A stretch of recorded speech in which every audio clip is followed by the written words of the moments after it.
Hey guys, what's up? Kirby Smith with Lightspeed Construction out here on a wet day. We just finished doing some gutter work on this property, making some repairs to these gutters, and it was brought to our attention that there might be some roofing issues, and the gutter guys might have pointed out some roofing issues. Anyway, it turns out that next big rain there's a leak, and we just had some foot traffic on it. So this right here is something I located right in the area of a leak, right? This has got rotten wood. You can kind of hear the crunch, rotten wood. And I'm bouncing up and down on it very lightly. It's probably about 5 pounds of weight, bouncing up and down on this roof, but I could fall through that, right? That's a rot.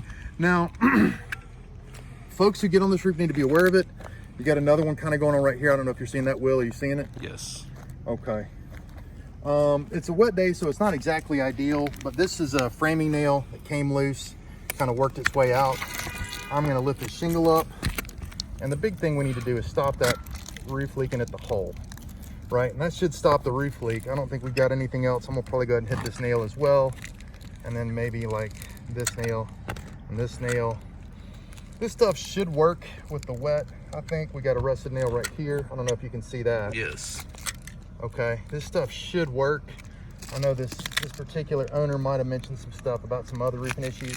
But if you come in and tighten in on this nail and this shingle right here, you can see this has been kind of fired in sideways, right? It's not a flush nail. You might want to get it from a different angle. It's in the same area of the leak. It's kind of fired in it this way, right? You don't want to fire a nail in that way. You want to fire it in like that. In engineering terms, you call that normal to the path. This is 30 degrees at the path, right? We're off. And so what that does is it creates an opportunity for water to go and get behind that nail head right here. So that's an excellent chance for a roof leak. Any water that ever comes behind these shingles can hit that nail head and leak. All these shingles kind of have a little bit of something funky with the way they were nailed. There's going to be a lot of exposure on these roofs, and you can kind of see the same thing. This nail is rusted right here. This is just up a few feet from where we were. If you're looking at this nail, it was fired in the same way. It was fired in a little sideways. This one was over fired, so I've got two misfired nails. This one's kind of fired in at a 30-degree angle, and then this one was shot all the way through the shingle. Right, this one being rusty, I caught my eye. I want to get it fixed. We're out here. Let's go ahead and knock this out as well. Oops, don't want to lose that on the roof. And part of the problem with this one right here is that you can see there's kind of a cup. I don't know if that video shows the shingle sort of cupping up. So what happens is water actually gets in here at the union on here, and then kind of cups behind, and it gets held behind the shingle. And it hits those two nails, one of which looked like it was partially misfired. It's the one that's kind of most susceptible leak and rusting, and it's probably getting in there as well. So we had two pretty good chances at leak. We got a leak right here where we're standing, but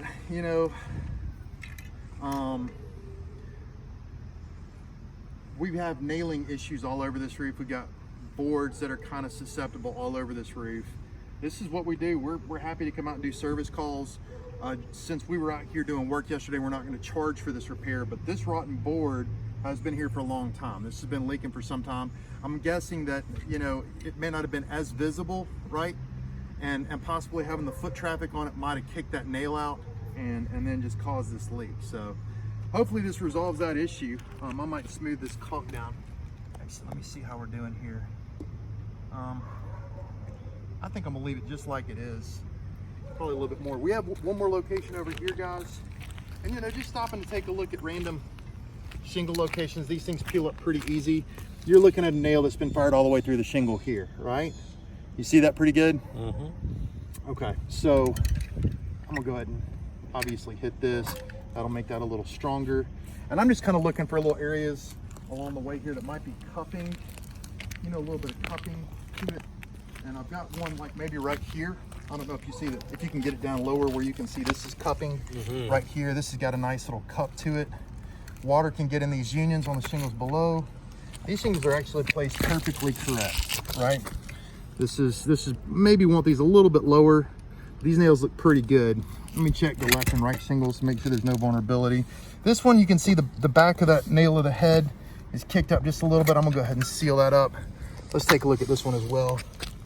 That's a little high, but while I got it open, I'm gonna caulk it. These shingles I'm lifting, they'll reseal. These roofs aren't that old. Do you have an idea of how old they might be, Will? I'm saying these are probably better than 10 years at this point. Okay, maybe. And I have noticed a lot of delamination on these shingles. They pick up easily. Yeah. Well, here's one of the reasons. I wouldn't say delamination. I'd say misnailing. This one caught my eye. This is kind of a cupping area. This is right in the area of one of the other leaks that is being experienced. When you look at it here, you can see that shingle is, this nail is way too close to this union and it's way too high.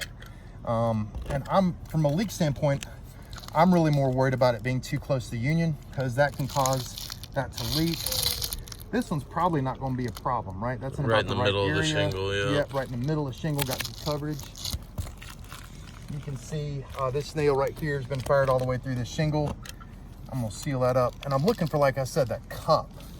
You know, that cup is going to be what you're seeing. You got two nails that are high right here, right? Both of these two nails are high, and this one's mostly fired through the shingle, right? Which happens sometimes, you know, when your crews aren't as experienced, right? That's a possibility that can occur. They're not going to replace the boards like they should. They're not going to nail like they should. And guys, said it before, I'll say it again. Cheap roofs are expensive. Cheap roofs means that you need to save my telephone number and call us when I'm okay. Yeah, okay. Is your heart okay? Yeah, I just don't want to. All right. I'm looking at another cupping area because we got, like I said, a leak in this area. And I don't really see anything jumping out. These shingles aren't old. Look here. Here's a leak right there. Can you see that? Water all in that nail right there. It's good we're catching this on a wet day. Kind of smoothing the water away a little bit, but that is absolutely where water's gotten in here, come over just because it's not sloped enough. And we're just going to caulk it and press it, right? High nails on both of these two shingles, right? You want to take a look at that? Oh, this nail right here should be along the strip. Same thing for this one. This one's extremely high, right? That's an extremely high nail. This should be right here. And if you look, actually, this shingle looks like it was mismanufactured. This glue strip is too high. So cheap install and possibly defective, some portion of the products being a little defective. It wouldn't cause me any great surprise to see some of these shingles start to blow off of this building over the next, 5 years. It would be, this one's too close to the union, you see? You want this nail right here on these 3-tab shingles. You want it more or less in the middle right here. And you can see that's about 3 inches over and it's extremely close to this union. So it's gonna be a very good opportunity for that to leak. Let's see here. Yep, you can see sort of that water sort of cupping and being held right here because this shingle's kind of cupped. The water's held right here. So I'm gonna actually go to the area that I had pegged. I don't think I hit this yet, did I, Will? No. I sort of pegged this one as the area. This nail right here fired all the way through, kind of in an angle. And what you experience with that is that shingle is gonna be a lot easier to lift and fail. Blow up from the one below it. It's caulking. I already did this area. Come on, man. Okay. We've been out here doing some repairs to this area. We actually repaired these pipe boots.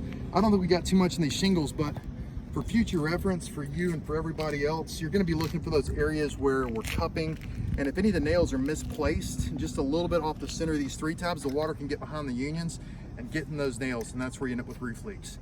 Guys, what building are we on? Building 21 of 20 owners. Hopefully we got your roof leak stopped. And to our owners, sorry that this happened, but glad we got here within 30 minutes or so of you guys alerting this leak. And hopefully the gutters are looking much better now. I'm Kirby Smith with Lightspeed Construction. Continue to call us. Look forward to repairing your roofs for many years to come.